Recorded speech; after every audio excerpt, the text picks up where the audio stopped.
Мына дүниенің барлығы елордамыздағы нөмір 2-ші көпбейінді ауруханаға келген, шұғыл жеткізілген балалардың ағзасынан, өңештінен, тыныс алу жолдарынан алынған. Мына 3 магнитті тіпті бір баланың өзі жұтып қойған екен. Одан бөлек байқасаңыздар, менің артымда осындай ерекше коллекция тұр.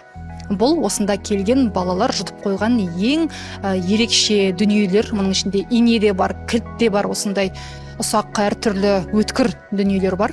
Жалпы мұндай жағдайда ата-ана не істеу керек, қандай әрекетке көшуі керек? Менде болды ондай случай бір-екі рет. Бір рет балыққа қақалып қалды. Екінші рет картошка фри бар ғой, соны үйде. Сразу баланы алға еңкейтіп, арқасынан ұрғылап, екі аяқтың ортасына тығып, баланың басын еңкейтіп, арқасынан ұрамыз. И аузындағы зат шығып кетеді сразу. Ондай жағдайда негізі өзім қатты қорқып, паника болып кетемін негізінде, бірақ сондай жағдайда негізі өзіңді ұстаған дұрыс. Иә, шында қалып жағдай бала байқамайды ғой.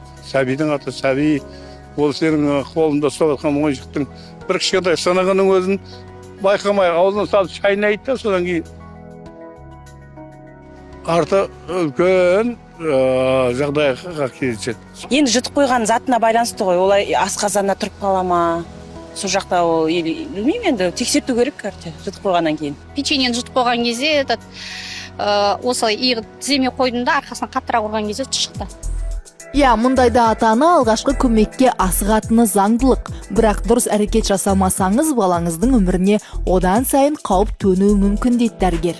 Ата-аналар көбінесе балаларды аударып сілкей бастайды. Олай жасауға болмайды. Неге? Себебі мойнына, омыртқасына зақым келуі мүмкін. Ең бастысы сасқалақтамай, жедел жәрдем шақырып, емдік приемын жасау керек. Сондай-ақ бөгде зат баланың тыныс алу жолына қарай өтіп кетсе, жағдай тіпті қиындауы мүмкін. Асфиксия басталады. Бала демалмайды, яғни оттегі ағзаға бармайды.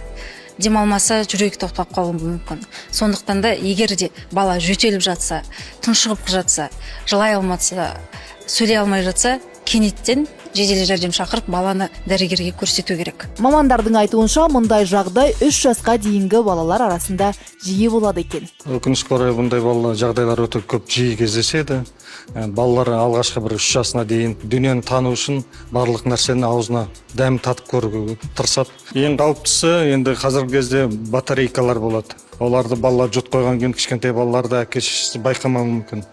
Ол өңеште тұрып қалса, ол сол тұрған жергілікті жерінде күйік пайда болады да, кейін ол жерде асқынулар болады, түрлі асқынулар. Өңеш болса, өңеш тесіліп кетуі мүмкін. Ол ішекке түссе, или асқазанға түссе, асқазан тесіп жіберуі мүмкін. Иә, батарея небәрі бірнеше сағаттың ішінде өңеш тіндерінің ауыр химиялық күйігіне және терең некрозға, ал кейбір жағдайларда мүгедектікке немесе тіпті өлімге әкеп соғуы мүмкін дейді дәрігерлер. Өкініштісі, ауруханаға осындай жағдаймен келетін балалардың саны да азаймай тұр.